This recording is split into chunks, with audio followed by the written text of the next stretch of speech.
Em segunda discussão e votação, o projeto de lei número 226/2024, contido no processo número 280/2024, de autoria do Poder Executivo, que autoriza a concessão de subsídio tarifário ao transporte coletivo público urbano e semiurbano para o exercício de 2025 no município de Caxias do Sul. Relatora a vereadora Tatiane Frisso, com a palavra a relatora. Senhora presidente, eu peço dispensa por já ter sido lido anteriormente.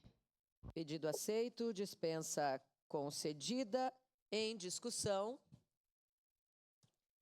Encerrada a discussão. Em votação, solicito às vereadoras e vereadores que, a partir desse momento, registrem os seus votos.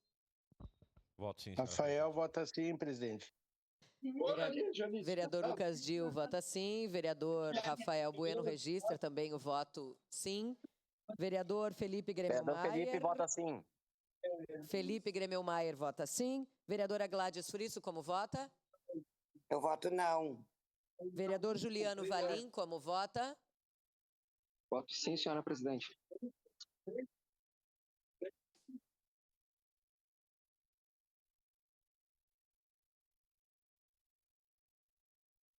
Encerrado o registro dos votos, encerrada a votação.